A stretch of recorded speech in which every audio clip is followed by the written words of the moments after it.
Gracia y paz a vosotros, amados de Dios y de nuestro Señor Jesucristo. Qué gozo es estar nuevamente en este viernes aquí desde este lugar. Les damos la bienvenida, les decimos, son muy amados de Dios, muy amados de Dios y también de nuestro corazón. Les recordamos que vosotros sois pueblo escogido de Dios, nación santa, escogidos para mostrar las grandezas de Dios, la gloria de Dios.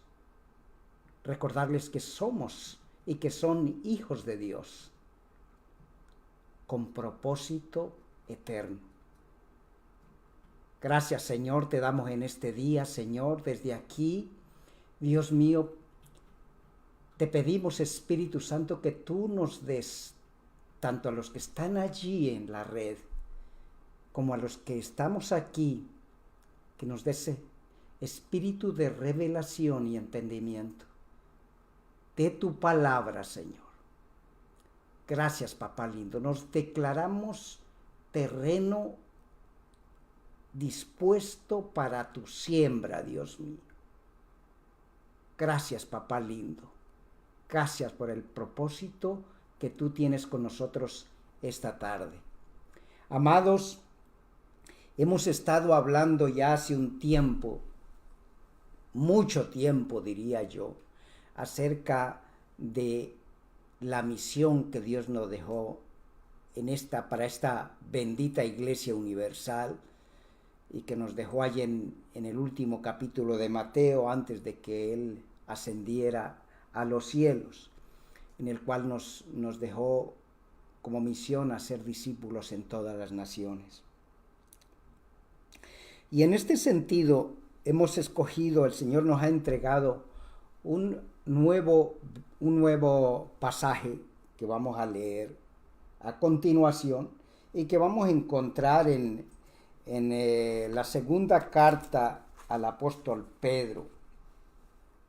Nosotros vimos allí en el último estudio, estuvimos hablando acerca del apóstol Pedro, en cómo Dios trató con él, el cómo Dios bregó con él, enseñándole, bregó con él, madurando no solamente en su fe, sino en su carácter y su compromiso también para con el Señor, su lealtad y dependencia. Pues bien, hoy vamos a tomar justamente ya este apóstol Pedro, lleno del Espíritu Santo y de sabiduría de Dios, cómo él nos escribe. Y nos escribe a nosotros como iglesia, y lo leemos aquí en la segunda carta de Pedro, capítulo 1, y vamos a comenzar desde el verso 3 y 4, nos dice así antes, después de la salutación, dice Pedro, gracia y paz sean multiplicadas en el conocimiento de Dios y de nuestro Señor Jesucristo. Y después dice, como todas las cosas que pertenecen a la vida y a la piedad nos han sido dadas por su divino poder, mediante el conocimiento de aquel que nos llamó por su gloria y excelencia, por medio de las cuales nos ha dado preciosas y grandísimas promesas, para que por ellas lleguéis a ser partícipes de la naturaleza divina, habiendo huido de la corrupción que hay en el mundo a causa de la concupiscencia. Vamos a comenzar hoy con este pedazo y posteriormente vamos a añadir lo que hay en el verso 5 en adelante para que podamos nosotros ver un sentido completo en nuestro crecimiento espiritual, entre nuestra madurez espiritual a lo largo de nuestra vida, mirando la obra del Espíritu Santo, pero al mismo tiempo nosotros siendo partícipes activos de esta tremenda bendición que es ser ser partícipes de lo divino, de la vida de Dios. Cuando el apóstol nos habla aquí, como todas las cosas que pertenecen a la vida y a la piedad nos han sido dadas, tendríamos que nosotros mirar un poquito acerca de qué se refiere aquí con la vida, que pertenecen a la vida y a la piedad. ¿Y qué es lo que pertenece a la vida? Porque cuando nosotros hablamos de vida, tenemos necesariamente que hablar de dos clases de vida, o podemos ver de dos clases de vida, ¿sí? Una vida en lo natural, en la cual heredamos de nuestro padre Adán, y una vida en lo espiritual, que es una vida de Dios por medio de Cristo y del Espíritu Santo. En ese sentido, cuando hablamos de vida y de la vida que esta palabra nos muestra aquí, tenemos que inmediatamente referirnos o ir a Cristo. Cristo es la vida. Él es la vida. Él mismo dice, yo soy la resurrección y la vida. Yo les he dado vida eterna. Yo soy el camino, la verdad y la vida. Él es la vida. Él es nuestra vida. ¿Sí? Si no miramos este texto con ese contexto en el que nosotros hemos tomado vida de Dios por medio de nuestro Señor Jesucristo, entonces tendríamos que volver a mirar aquí en el sentido de cómo es nuestra vida hoy. Nosotros, en nuestra parte natural, porque vivimos en un cuerpo, en un tiesto de barro, como dice la palabra también, un tiesto, un cuerpo, una vasija de barro que hemos heredado de Adán. Yo, por ejemplo, si me mirase en mi identidad, y tenemos que hablar aquí de identidad, porque desde ahora mismo tenemos que identificarnos de acuerdo a lo que verdaderamente somos. En cuanto a mi identidad, yo soy hijo de un señor que se llama Abelino López y una señora que se llama Edelmira Rincón. Por eso mis apellidos son Jairo López Rincón. Y a la vez ellos fueron hijos de mis abuelos. Y si seguimos hacia atrás, vamos a encontrar en mi genealogía natural que voy a llegar también a Adán, nuestro padre en la naturaleza. Pero sabemos que en el comienzo Dios le dio vida de su vida por medio del soplo, del aliento de vida de Dios a Adán. Pero vemos también en Génesis cómo él, en su desobediencia y por su misma decisión, cayó y murió espiritualmente. Hubo muerte espiritual. Y cuando hablamos de muerte espiritualmente, hablamos de separación con Dios. Adán quedó separado de Dios, imposibilitado completamente de buscar o de comunicarse con Dios. Quedó viviendo en cuerpo y en alma, como la misma palabra lo señala, alma viviente. Y así nacimos todos, almas vivientes, ¿sí?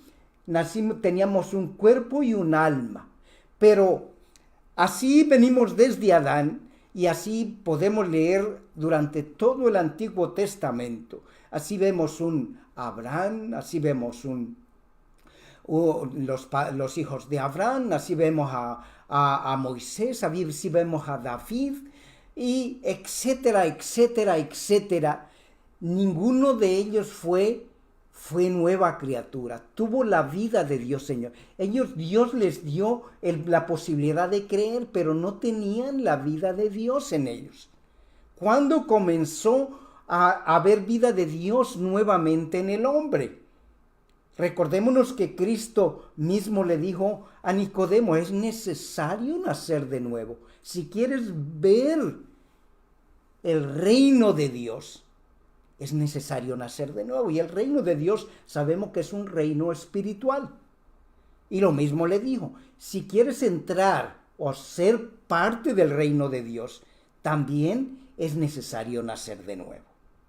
Así que si pudiéramos ver nosotros claramente, no hubo nacimiento nuevo sino a partir de esa obra del Espíritu Santo allí en el aposento alto. A partir de allí vemos que ese Pedro, por ejemplo, ese Pedro que hablamos la última vez en nuestro estudio, ese Pedro que falló todas las pruebas porque no podía de ser de otra forma, ese Pedro allí en ese aposento alto tomó nueva vida. Dios en él, Cristo en él, templo del Espíritu Santo en él. Y entonces allí pudo verse otra clase de vida en Pedro. Otra clase, un Pedro lleno de poder de Dios. Un Pedro que tan pronto habló, salió poder de Dios para convencer, para que por ese evangelio que él dio allí se convirtieran muchos, creyeran muchos, ¿cierto? Pero podemos nosotros entonces mirar que hubo una transición, un camino de vida, de la vida que Dios le dio a Adán, hubo muerte, pero de la muerte vino vida posteriormente, y vino vida por medio de la muerte y la resurrección de Cristo y la obra del Espíritu Santo en nosotros mediante la promesa que Dios a su vez nos dio a nosotros en Ezequiel 36:26. Os daré una criatura nueva, pondré un nuevo espíritu dentro de vosotros y también pondré mi espíritu, o sea, su Espíritu Santo dentro de nosotros. Entonces podríamos ver que en cuanto a naturalezas, hay una naturaleza adámica, que es nuestro cuerpo, nuestra carne, una naturaleza que es carnal y que produce, por supuesto, frutos carnales que no son agradables a Dios, que son contrarios a Dios, que la palabra nombra claramente allí en Efesios capítulo 2, del verso 1 en adelante, nos vuelve a recordar cómo nosotros estábamos muertos en nuestros delitos y pecados. Cómo Dios nos dio vida cuando estábamos muertos. En esa situación, haciendo de acuerdo a ¿qué?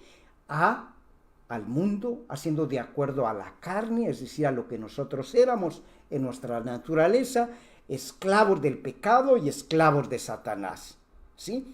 Pero en Cristo, dice Pablo, ya no vivo yo, mas Cristo vive en mí. Dice, yo fui crucificado en Cristo.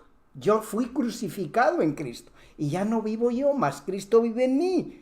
Y ya en Cristo, Él se fue, pero envió su Santo Espíritu. Y envió su Santo Espíritu para que tomara vivienda, morada en nosotros. De tal manera que a partir de ese momento en que nuestra vida fue regenerada, o sea, nuevamente tomó vida, nosotros vamos a poder saber y entender en que hemos sido hechos nuevas criaturas. Es decir, tenemos una nueva identidad que da frutos de esa nueva identidad, que da frutos espirituales. ¿Y cuáles son esos frutos espirituales? Por supuesto, esos frutos espirituales nos nombra como amor, paz, bondad, benignidad, mansedumbre, templanza, amor, ¿cierto? Ese es el fruto del Espíritu y ese es el fruto que nosotros damos por medio de ellos. Y esa es la vida que hemos recibido. Si nosotros volvemos ahí a nuestro texto, que dice, en estas cosas, como todas las cosas que pertenecen a la vida y a la piedad, nos han sido dadas, es decir, ya las hemos recibido. No es que nos la van a dar, es que en Cristo lo hemos recibido, ya están hechas, ya las tenemos en nosotros, son parte de nosotros. La vida y la piedad son parte de nuestra vida. Y en ese sentido, en esas dos naturalezas, pues nosotros funcionamos de acuerdo a esas naturalezas. Oh, amados, si nosotros a una águila le pudiéramos hablar a una águila y el águila nos pudiera responder también y le preguntáramos, águila, ¿quién te enseñó a volar? ¿Alguien te dio un curso de vuelo o de aviación o cómo haces tú? Seguramente esa águila nos contestaría, no, pero ¿qué estás pensando tú? Yo vuelo porque esa es parte de mi naturaleza. Si yo no vuelo, dejo de ser águila, sería gallina, ¿cierto? Pero ella es águila porque la naturaleza del águila es volar alto, ¿cierto? De la misma forma, en nuestra nueva identidad, en nuestra nueva naturaleza, somos hijos de Dios, somos naturaleza divina. Y ya no es que es que somos parte de esa naturaleza. Cristo vive en nosotros y nosotros en Cristo. Dios nos ha hecho vivienda. Dios nos ha hecho vivienda, su aposento. Y en ese sentido quisiera ir un poquitito a Romanos 8. Vamos a mirar un poquito en la carta a los Romanos capítulo 8. Y ahí en el capítulo 8, versos 5 al 8, vamos a leer. Todo el capítulo 8 es muy rico, les recomiendo que lo lean, porque nos va a mostrar un poquito acerca de estas dos naturalezas. En el capítulo 5 dice, en el verso 5 dice, porque los que son de la carne piensan en las cosas de la carne, pero los que son del Espíritu en las cosas del Espíritu. Porque el ocuparse de la carne es muerte, pero el ocuparse del Espíritu es vida y paz. Por cuanto los designios de la carne son enemistad contra Dios, porque no se sujetan a la ley de Dios, ni tampoco pueden. Así estábamos nosotros, volviendo a recordar, como nos lo dice nuevamente, tanto en Romanos 5:8, como el pecado, a través del pecado nosotros nacimos de Adán y ese pecado y esa muerte pasó a todos los hombres. Y también nos lo repite en varios lados. Entre todo, yo tomo nuevamente la referencia que tenemos en la carta de Efesios capítulo 2. ¿Cómo era que veníamos nosotros? Pero, ¿qué fue lo que hizo Dios? Y el ocuparse de la carne nos muestra en el capítulo 2 y nos muestra también cuáles son los frutos también de la carne. Enemistad, pleitos, contiendas, disensiones, envidias, borracheras, truhanerías. Todo eso son frutos de la carne. Enojos. Que nosotros en un tiempo vivimos en ellas sin saber que vivíamos, que éramos solamente esa naturaleza. Pero una vez Cristo se metió en nosotros por medio de su Santo Espíritu, ya no somos más eso. Si bien seguimos viviendo en esa naturaleza, nosotros ya no somos esa naturaleza, sino que somos esa nueva naturaleza, esa nueva identidad que nosotros tenemos en Cristo. Y es necesario que a nosotros, por ejemplo, ya no se nos diga, wow, ¿cómo es que tú puedes, cómo es que, por ejemplo, tú puedes amar? ¿Por qué tú puedes amar? No con el amor filial, no como el amor eros, porque son dos amores muy limitados. En esos amores, son amores condicionales, ¿sí? Por ejemplo, uno podría decir en cuanto al el amar y el perdonar, porque van unidos el uno al otro, ¿sí? Yo te amo y yo te perdono, pero si me la vuelves a hacer, ya no te voy a perdonar más. O podría uno decir también, no, yo siento que yo no siento perdonarte, yo siento que no debo perdonarte. Pero el amor divino, el amor recibido en la naturaleza divina, el amor de Dios, y Dios es amor, se metió. Dice en Romanos que el amor de Dios fue derramado en nosotros por el Espíritu Santo. Y cuando ese amor fue derramado, nos convertimos nosotros en una fuente de amor. Brota de nosotros ese amor. No es necesario que nos esforcemos de tal manera para poder amar y perdonar como Dios amó y perdonó. De tal manera que eso brota porque es nuestra naturaleza. Es nuestra naturaleza. Nuestra naturaleza en ese momento es amar. Y es así. ¿Por qué? Porque si somos espíritu, estamos capacitados, completamente capacitados, de nosotros va a fluir ese amor.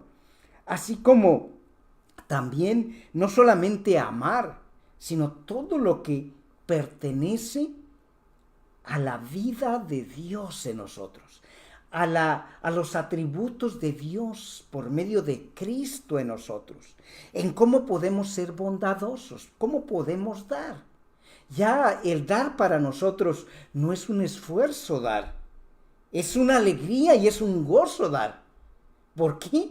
Porque eso fluye de nosotros. Y damos no esperando recibir, sino que damos así como Cristo nos dio, así como Dios nos dio. Damos gratuito y damos por gracia.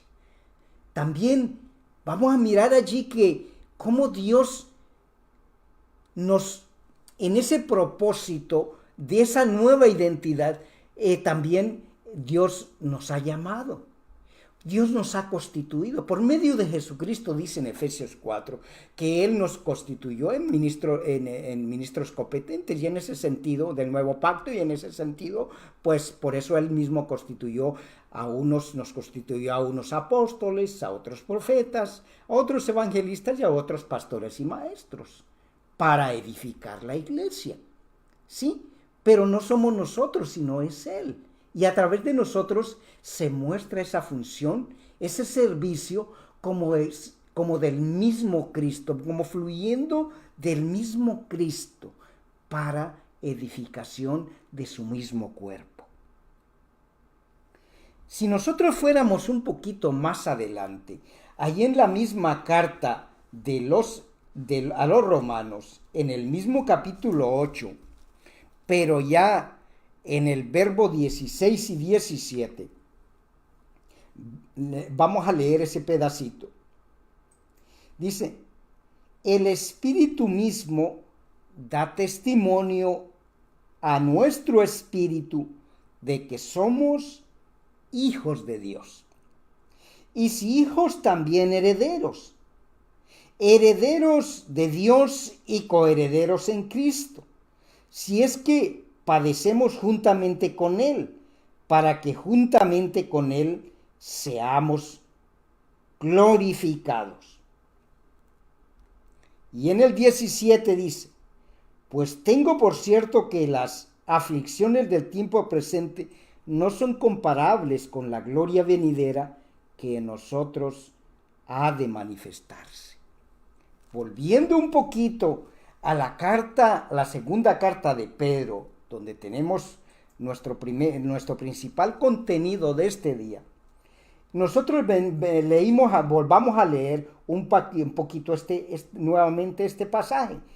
Como todas las cosas, ya vimos cuáles cosas que pertenecen a la vida, quién es la vida y la piedad, que nos han sido dados por su divino poder, mediante el conocimiento de aquel que nos llamó por su gloria y excelencia. ¿Y quién es el que nos llamó por su gloria y excelencia? Dios por medio de Jesucristo. Él nos llamó. Y el primer llamado inicialmente fue un llamado para salvación, para justificación. Y a partir de ahí el Señor se comienza a manifestar en nuestra vida diaria. Y es cuando nosotros comenzamos a vivir en un periodo de servicio a Dios. Pero mirábamos en el estudio pasado cómo tiene varias etapas. ¿Sí? Cómo inicialmente conocimos a Dios, reconocimos a la obra del Señor Jesucristo, cómo apenas no teníamos ahí ninguna relación y cómo después comenzamos con una relación, pero fue de menos a más, progresivamente. Pero continúa diciendo aquí, por medio de las cuales nos ha dado preciosas y grandísimas promesas, para que por ellas lleguemos a ser partícipes de la naturaleza divina. Y es que a través de esas promesas que Dios nos dio a partir del antiguo pacto, en mismo Génesis 3, ya comenzamos a tener promesas.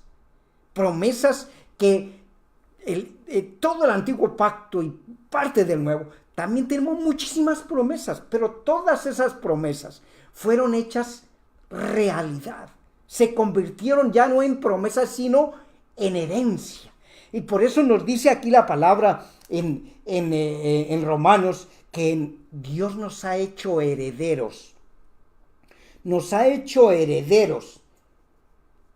Sino también dice, y si hijos, porque si somos hijos, ¿quiénes heredan? Solamente los hijos pueden heredar. Los que somos hechos hijos, somos herederos. Los que hemos sido hechos hijos de Dios, somos herederos de esas promesas de Dios. Y dice, y si hijos también herederos, y herederos de Dios y coherederos de Cristo. Coherederos en Cristo. Así que en Cristo se nos hizo realidad, se nos hizo verdad. Ya no es que vamos a ser bendecidos, ya es que somos bendecidos. Ya no es que vayamos a ser santificados, ya somos santificados. Ya no es que vayamos a tener bendiciones. Dice en Efesios que ya hemos recibido toda bendición en los cielos. Ya la tenemos, ya tenemos todo ese paquete ya lo tenemos. Lo que tenemos es que hacer que esas promesas, por supuesto, esas promesas que están escritas son para leerlas, oírlas, pero no solamente para leerlas o oírlas, sino también para creerlas. Y una vez creídas, ¿y por medio de qué las podemos creer? Las podemos creer por medio de la fe que Dios nos ha dado. Solamente por medio de la fe, porque por la fe podemos evidentemente verlas como si fueran reales ya. Y si las podemos creer, entonces las podemos ver, las podemos vivir en nuestra vida como creyentes.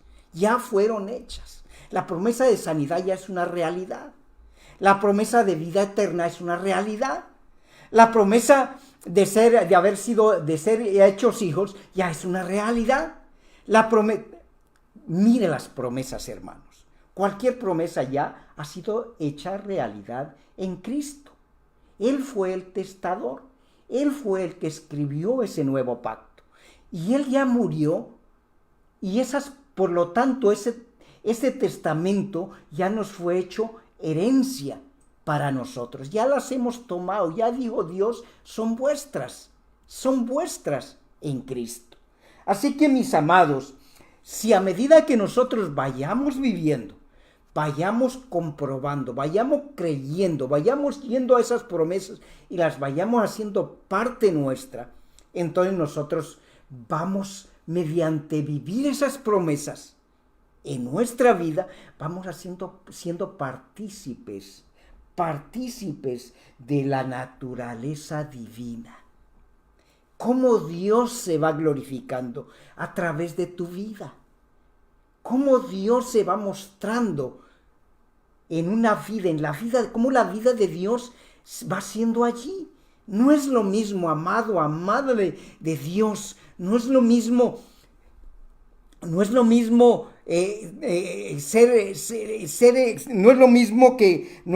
que el Espíritu Santo esté sobre nosotros. No es lo mismo que el Espíritu Santo esté sobre nosotros, que el Espíritu Santo viva en nosotros. Son dos cosas diferentes. En el antiguo pacto, el Espíritu Santo venía sobre, pero en este tiempo, el Espíritu Santo vive en nosotros y fluye a través de nosotros, haciéndonos parte de esa naturaleza divina de la cual hemos heredado y Dios nos la ha dado. Bien, mis amados, en el siguiente miércoles vamos a seguir mirando esta carta, esta hermosa carta de Pedro, esta segunda carta de Pedro, en donde él nos va a comenzar a darnos como un mandamiento y al mismo tiempo una receta en cómo podemos nosotros ser parte de esa naturaleza divina. Nos va a decir, por ejemplo, vosotros también poniendo toda diligencia, por lo mismo añadid a vuestra fe virtud, y así sucesivamente. Así que vamos a ocuparnos en el siguiente capítulo de qué es eso de virtud, cuál es ese ingrediente de virtud que ya tenemos. Pero esto lo dejaremos para nuestro próximo estudio, al cual estamos invitando desde este miércoles, por este mismo canal y a esta misma hora y de este mismo lugar. Así que les bendecimos a todos. Declaramos que el Señor ha hecho verdad su palabra en ustedes. Gracia y paz. Un abrazo.